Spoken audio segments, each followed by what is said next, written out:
ఇంకోటి బ్రహ్మముహూర్తం అంటాం కదా, అది కూడా మా అమ్మాయితో రాయించారు. నువ్వు ఎవరైనా నమ్ముతారా మీరు? నమ్ముతానండి, అది జరుగుతుంది కూడా నాకు. 4:30 to 5:30 ఆ టైంలో ఉంటుంది బ్రహ్మముహూర్తం. ఆ టైంలో కనుక మీరు ఒక మెడిటేషన్ చేసి స్టార్ట్ చేస్తాను. ఆ మెడిటేషన్ చేసిన తర్వాత నేను ఏదైనా అనుకొని రాస్తాను అనమాట. రాస్తే డెఫినెట్గా నాకు సక్సెస్ఫుల్గానే ఉంటుంది. లా ఆఫ్ అట్రాక్షన్ అండి ఇవంతా. ఏంటండి, ఇప్పుడు ఎగ్జాంపుల్ చెప్తాను. బ్రహ్మముహూర్తం నమ్మారంటే అన్నీ నమ్మాల్సింది. ఇప్పుడు గుడికి వెళ్తారు, దండం పెడతారు, దేవుడా నాకు ఈ సక్సెస్ అవ్వాలి అనుకుంటారు. అవుతుంది కదా, అవునప్పుడు దేవుడా నాకు ఇలా కాపాడేవు అనుకుంటారు. అది దేవుడిని నమ్మిన వాళ్ళకి అది ఒక కాస్మిక్ ఎనర్జీ ఉంది, ఒక పవర్ మనం ఇచ్చేసుకోవాలనుకున్నప్పుడు ఒక బ్రహ్మముహూర్తంలో లేచి ఒక అఫర్మేషన్ అనుకొని ఒక విజువలైజేషన్ చేసుకొని రాసేయడం కానీ ఇలాంటివి చేస్తే అది డెఫినెట్ రాసి అక్కడ పక్కన పెట్టేయండి. మీ సబ్ కాన్షియస్ మైండ్ తెలియకుండా మీకు ప్రోగ్రామింగ్ చేస్తుంది అనమాట. సో అందుకని ఎప్పుడు నాకు కష్టం వద్దు, నాకు దుఃఖం వద్దు అని చెప్పకూడదు. కష్టం కష్టం కష్టం అనే వర్డ్ సబ్ కాన్షియస్ మైండ్లో ఫీడ్ అయిపోతుంది. దానికి వద్దు అనేది వినపడదు. కష్టం దుఃఖం ఇదే వినిపించి కష్టమే ఇస్తుంటుంది. అందుకే మేము పేదవాళ్ళం, మాకు డబ్బు లేదు అని చెప్పకూడదు. కరెక్ట్. అప్పుడు అన్నీ బాగుంది, మేము happy, I'm super, I'm great అని చెప్పాలి. అలా చెప్పుకుంటేనే లైఫ్ బాగుంటుంది. అదే మనకు ఏమంటారు, లా ఆఫ్ అట్రాక్షన్ ఇది ఇస్తుంది అనమాట. సో సబ్ కాన్షియస్ మైండ్ అంతా ఫీడ్ చేసుకుంటుందండి ప్రతి నిమిషం. అందుకే నేను హిప్నోటిజం నేర్చుకున్నాను స్టార్టింగ్ లో. హిప్నోటైజ్ చేస్తారా? చేస్తానండి. మనిషిని మార్చేస్తారా? అది రాంగ్ అండి కదా, నాకు కూడా తెలియదు యాక్చువల్లీ హిప్నోటిజం అంటే విజువలైజేషన్ అండి. బాడీ అంతా మొత్తం అబ్జర్వ్ చేసి మొత్తం రిలాక్స్ చేస్తే బాడీని, అప్పుడు మనం ఒక ఇది విజువల్ చేసుకోవాలి. అంటే నాకు ఇలా బాగుండాలి, నేను హ్యాపీగా ఉన్నాను అని చెప్పుకోవాలి. హ్యాపీగా ఉండాలి అంటే అవదు, నేను హ్యాపీగా ఉన్నాను అదేనండి. ఇవన్నీ అఫర్మేషన్స్, మేనిఫెస్టేషన్ ఇవంతా కూడా హిప్నోటిజమే. అవన్నీ ఒక దీంట్లోనే వచ్చింది కేటగిరీలో ఉన్నది. అది సింపుల్. అదే హిప్నోటిజం అంటే ఏదో మాయల మంత్రాలు ఏమి లేవండి, అసలు ఏమి లేవండి అలాంటివంతా. జస్ట్ మన మైండ్ని మనం ప్రోగ్రామింగ్ చేసుకోవడమే. హిప్నోటిజం కూడా అంతే. మన మైండ్ని మనం ప్రోగ్రామింగ్ చేస్తాం అనమాట. ఇలా హ్యాపీగా ఉండాలి, నువ్వు హ్యాపీగా ఉన్నావు అంటే హ్యాపీగా ఉంటాము. లేను అనుకుంటే లేవు. అంతా మనలోనే ఉందంటారు. అంతా మన మైండ్లోనే ఉందండి. మైండ్తో మనం సిచ్యుయేషన్స్ బయటకి ఎలా ఉన్నా మనకు తగ్గట్టుగా మనం మార్చుకోవచ్చు. ఆ సిచ్యుయేషన్ మార్చలేము, దాన్ని చూసే విధానం మార్చుకోవచ్చు. ఎగ్జాక్ట్లీ. ఓకే, సో ఇది అయింది, ఇలాగా ఇది ప్రాబ్లం అయింది, ఓకే సో దీనికి ఏం చేస్తే అవుతుంది, నెక్స్ట్ ఏం చేయాలి, అలా వెళ్ళిపోవాలంతే. అంటే మనం ఒక పెయిన్ ఉందండి, ఇప్పుడు ఎగ్జాంపుల్ మీకు చాలా స్టమక్ పెయిన్ వచ్చింది, హెవీ స్టమక్ పెయిన్ నైట్లో వచ్చింది, లేదా హెడేకే వచ్చింది అనుకోండి, ఏదో ఒక పెయిన్ వచ్చింది. మీరు అప్పుడు వచ్చి డాక్టర్ని కలవలేరు, డాక్టర్ని చూడలేరు, ట్యాబ్లెట్స్ ఇవ్వలేదు, అప్పుడు ఏం లేదు. ఆ పెయిన్ని భరిస్తూ అబ్జర్వ్ చేస్తూ జస్ట్ నాకు సరెండర్ అయిపోండి ఆ పెయిన్కి. ఆ పెయిన్ వెళ్ళిపోయి పడుకునేస్తారు మీరు, తెలుసా? మైండ్ అంత పవర్ఫుల్. చాలా చాలా చాలా. చిన్నప్పుడంతా మాకంతా కింద పడి దెబ్బలు తగిలితే ఏ మెడిసిన్స్ ఇచ్చేవాళ్ళు కాదండి. అలా ఆడుతూ కూర్చొని అలాగే నొప్పి అనుకుంటే అలా నిద్రపోయేవాళ్ళం.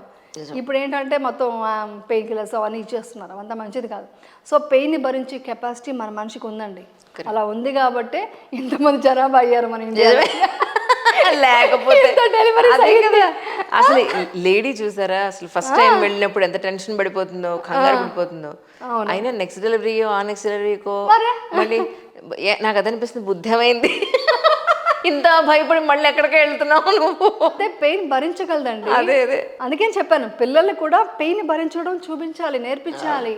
పెయిన్ తెలియాలి. పెయిన్ తెలియకపోతే చాలా ప్రాబ్లం అవుతుంది. నిజం. ఇద్దరు పిల్లలు ఇప్పుడు రేపు వాళ్ళకి పెళ్లిళ్ళు అయిపోతే అనుకుందాం, కాసేపు ఊహిద్దాం. చేయాలి, మా అమ్మాయి పెళ్లి చేయాలి, పెళ్లి వయసు వచ్చేసింది. ఇప్పుడు మీరు మీ వారు ఉంటే మీ వాళ్ళ పేరెంట్స్ మీతో పాటు ఉంటారు, మీ పేరెంట్స్ అడుగుతారు ఏంటి ఫ్యూచర్ ప్లాన్స్ ఏమున్నాయి? యాక్చువల్లీ ఫ్యూచర్ ప్లాన్ అనేది నేను ఏమీ చేసుకోలేదండి. అంటే మనం ఏం జరుగుతుందో చూసుకుంటూ వెళ్ళడమే. ఎప్పుడు మనం పాస్ట్ లైఫ్లో చూడకూడదు, ఫ్యూచర్ ఏంటో చూడకూడదు, ప్రజెంట్లో ఉండాలి. బట్ గోల్స్ పెట్టుకోవాలి. నేను పెళ్లి చేయాలి మా అమ్మాయికి, అది కన్ఫర్మ్, అది ఫిక్స్. అది ఎలా అవుతుంది, ఏం చేస్తామో, ఎక్కడ సెట్ అవుతుంది, ఎలా చూస్తామో అనేది ఏమి తెలియదు, మైండ్లో ఏమి పెట్టుకోలేదు, జస్ట్ అలా వెళ్తున్నాము. సో నా డ్యూటీ ఏంటి యాజ్ ఎ మదర్గా, వాళ్ళిద్దరిని బాగా సెటిల్ చేయాలి, హ్యాపీగా ఉండాలి వాళ్ళు, అదే కోరుకుంటున్నాను. అది అయిన తర్వాత నాకున్నదంతా స్పిరిచువల్గా వెళ్ళడమేనండి కదా. యాక్చువల్లీ యాక్ట్ చేయడం కూడా పెద్దగా నేను లాస్ట్ చాలా వీడియోస్లో చెప్పాను, కానీ యాక్టింగ్ అనే వాళ్ళు ఏమవుతుందంటే యాక్టింగ్ చేయడం చాలా ఇష్టం అండి నాకు. అది నాకు వృత్తి, నాకు నిజంగా ఫుడ్ పెట్టిందే యాక్టింగ్, అదంటే ప్రాణం నాకు. కానీ దీనికి మించి కూడా స్పిరిచువల్గా మిస్ అయిపోతానేమో, కొంచెం ఎక్కువ వెళ్ళాలనేమో ఆ థాట్ అయితే ఉంది. వెళ్ళండి, ఎక్కడికో వెళ్ళిపోవడం కాదు, మన ఇంట్లో ఉండే ప్రశాంతంగా మనం మెడిటేషన్ అలా మైండ్ని అలా ఇంకా కూల్ చేసుకోవాలి. ఇంకా ఒకటి ఏంటంటే ఏమంటారు, విపర్శన చెప్పేది కూడా ఏంటంటే మనం తెలుసుకొని వదిలేయడం కాదు, 10 మందికి మనం యూజ్ అవ్వాలి, చెప్పాలి. ఇంట్రో కూడా అందుకే, లేకుంటే నేను ఇప్పుడు హ్యాపీగా షూటింగ్ చేసి వెళ్ళి పడుకోవచ్చు కదా. నేను షూటింగ్ ఫినిష్ చేసుకొని హడావిడిగా ఇక్కడ రావాల్సిన సమ్మర్లో ఎలా ఉంటుందండి మా లొకేషన్, ఎంత వేడి తెలుసా, వేడిది బాటు లైట్స్ వేస్తారు మాకు, హెవీ లైట్స్, అది కూడా హెవీ లైట్స్. ఆ లైట్స్ అంతా ఇదయ్యి హ్యాపీగా వెళ్ళి మంచిగా పడుకోవచ్చు కదా. సో బట్ 10 మందికి చెప్పాలి, ఈ కంటెంట్ ఏం చెప్పాలి, ఏంటి, ఎలాంటి విషయాలు వాళ్ళకి రీచ్ అవుతుంది అనేసి అది కూడా అనుకున్నామని చెప్పాను. బట్ ఇంకోటి ఏంటంటే మనం చెప్పే విధానాన్ని కూడా వాళ్ళకి అర్థమయ్యే విధంగా చెప్పాలి, అదొకటి ఉంది. ఎందుకంటే వాళ్ళకి అర్థం కాదు కొంతమందికి. సో ఇంకోటి ఏంటంటే వాళ్ళు తీసుకునే విధానం కూడా ఒక్కొక్కరు ఒక్కొక్కలా తీసుకుంటారు, ఆ పర్సెప్షన్ మారిపోతుంది. సో అందుకని చాలా డీటెయిల్గా చెప్పాల్సి వస్తుంది ఈ విషయాలు. సరే, ఇప్పుడు ఇంతకీ గోల్స్ ఏం పెట్టుకున్నారు చెప్పండి. అలా అయితే సీరియస్గా చెప్పండి, ఫస్ట్ నుంచి కూడా గోల్స్ అనుకుని ఏం చేయలేదు. కానీ ఏదైనా పని చేస్తే మాత్రం దాంట్లో ఫుల్ఫిల్గా చేస్తాను.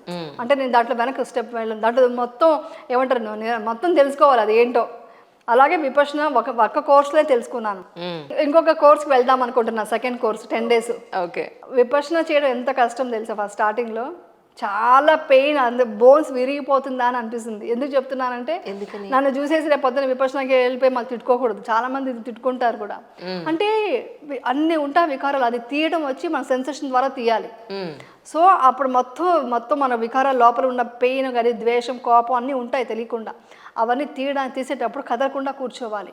ఎందుకు కూర్చోవాలంటే మెయిన్ విపర్శన చెప్పేది, నువ్వు ఇక్కడ వచ్చింది మెడిటేషన్ అంటే కష్టమైన సుఖమైన ఎన్ని ఈక్వల్గా చూడాలి, సమతతో చూడాలి. సమతతో ఉంటూ ఇది అనిత్య అని తెలుసుకోవాలి. అంటే ఏంటి, పెయిన్ వచ్చినా మనం రిలాక్స్ అవ్వకూడదు, టెన్షన్ పడకూడదు. అలాగే మంచి సెన్సేషన్స్ వస్తాయి, అంటే చాలా హ్యాపీగా ఉంటాయి, సూక్ష్మ సంవేదనలు వస్తాయి. అది వచ్చినప్పుడు కూడా నాకు బాగుంది అనేసి దాని మీద క్రేవింగ్స్ పెరగకూడదు. సో అందుకనే అంటారు, కోరిక ఉండకూడదు, ద్వేషము ఉండకూడదు, రెండిటి లేకుండా సమతతో ఉండాలి. అది చాలా కష్టమైన పని అది. అయినా మరి సెకండ్ టైం వెళ్తున్నానంటే బికాస్ అదే విపర్శన అనేది అది అంత ఇంపార్టెంట్ అనమాట. సో నా గోల్స్ ఏంటంటే జస్ట్ స్పిరిచువల్గా వెళ్ళిపోవడం, వేరే ఏం కోరికలు లేవు. యాక్చువల్లీ మన జర్నీయే ఎందుకండి, మన డెస్టినేషన్ ఏంటి? అవును, అంతే కదా, నిజం, లైఫ్ ఎండ్ అనమాట. సో దానికోసం ఈ తాపత్రయాలు ఇవన్నీ ఎందుకు చేశానండి. అలసిపోయాను, నిజంగా చెప్పాలంటే చాలా అలసిపోయాను. ఇంకా రిలాక్స్గా, అంటే వేరే వాళ్ళకి మంచి చేయడానికి ఓకే, ఎనీ టైం ఎనర్జీ వచ్చేస్తుంది నాకు ఇప్పుడు వచ్చినట్టు.